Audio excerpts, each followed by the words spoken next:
মাজুলী আউনিয়াটি হেমচন্দ্ৰ উচ্চতৰ মাধ্যমিক বিদ্যালয়ত উদুলি-মুদুলি পৰিৱেশ।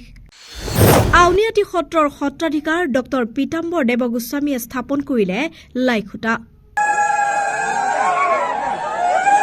1924 চনত প্ৰতিষ্ঠা হোৱা মাজুলীৰ ঐতিহ্যমণ্ডিত শিক্ষানুষ্ঠান তথা উচ্চ শিক্ষাৰ বাটকটীয়া স্বৰূপ মাজুলী আউনিয়াটি উচ্চতৰ মাধ্যমিক বিদ্যালয়ত উদুলি-মুদুলি পৰিৱেশ। বিদ্যালয়খনৰ শতবৰ্ষ উদযাপনৰ বাবে আগবাঢ়িছে বিদ্যালয়খনৰ প্ৰাক্তন আৰু বৰ্তমানৰ শিক্ষক-শিক্ষয়িত্ৰী, ছাত্ৰ-ছাত্ৰী আৰু মাজুলীবাসী। এটা বছৰ ধৰি 23 জানুৱাৰীৰ পৰা বৰ্ষজোৰা বিভিন্ন কাৰ্যসূচীৰে এই শতবৰ্ষ উদযাপন কৰা হ'ব। শতবৰ্ষ উদযাপনৰ বাবে আজি আউনিয়াটি সত্ৰৰ সত্ৰাধিকাৰ ডক্টৰ পীতাম্বৰ দেৱগোস্বামীয়ে লাইখুটা স্থাপনেৰে শতবৰ্ষ অনুষ্ঠান কাৰ্যসূচীৰ শুভাৰম্ভণি কৰে।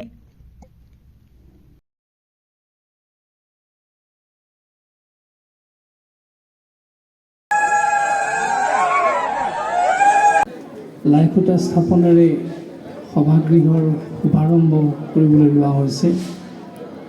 ইতিমধ্যে ৰাইজৰ সহযোগত আইসকলৰ সহযোগত লাইখুটা স্থাপন কৰা হৈছে। এই লাইখুটাই আমাক এই কথা পৰিচয় দিছে, লাই শব্দৰ অৰ্থ প্ৰধান। য'ত এটা অনুষ্ঠানৰ প্ৰধান খুঁটা থাকে সি সদায় ধৈৰ্যৰ কথা কয়। আমাৰ মানে যেহেতু 2023 চনৰ জানুৱাৰী মাহৰ 5 তাৰিখে আমি শতবৰ্ষৰ শুভাৰম্ভণি অনুষ্ঠান আমি আৰম্ভ কৰিম আৰু 2024 চনৰ জানুৱাৰী মাহত যেহেতু আমাৰ 100 বছৰ সম্পূৰ্ণ হৈ গুচি যাব, তেতিয়া আমি 3 দিনীয়া কাৰ্যসূচীৰে সেই উৎসৱ ভাবি উদযাপন কৰা আমি ব্যৱস্থা কৰা হৈছে।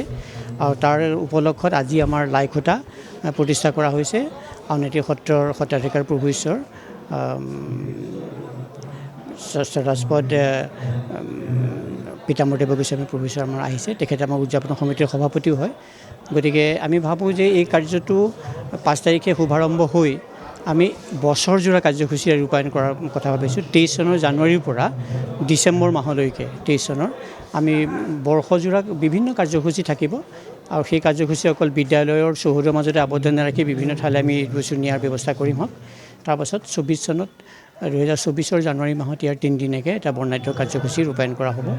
আৰু আমি এই গোটেই সামগ্ৰিক কাৰ্যসূচীটোত আমি বিশেষকৈ মধ্যমণি হিচাপে আমাৰ চিহ্নিত হ'ব প্ৰাক্তন ছাত্ৰ-ছাত্ৰীসকল। মই আপোনালোকৰ প্ৰচাৰ মাধ্যমৰ যোগেদি অসমৰ তথা ভাৰতৰ বাহিৰতো যিসকল এই বিদ্যালয়ৰ প্ৰাক্তন ছাত্ৰ-ছাত্ৰী আছে কৰ্মৰত হৈ, তেখেতসকলক এটা বিনম্ৰ মই অনুৰোধ জনাব বিচাৰিছোঁ। তেখেতসকলে আমাৰ উদযাপন সমিতিৰ যোগেদি হয় বা আমাৰ যিখন প্ৰাক্তন ছাত্ৰ সমন্বয়ৰক্ষক সমিতি আমি যিখন গঠন কৰা হৈছে, সেইখন সমিতিৰ যোগেদি হ'লেও তেখেতসকলে যাতে নিজাকৈ যোগাযোগ ৰাখি আমাক অকণমান সহায় কৰে। আমি যিমান পাৰোঁ তেখেতসকলৰ লগত সহযোগিতাৰ কাৰণে আমি যোগাযোগ ৰাখিমেই, বা তেখেতসকললৈ আমাৰ এটা অনুৰোধ থাকিল সেই যোগাযোগত তেখেতসকলে আমাক যেন এখন সঁহাৰি জনায়। এইখিনি।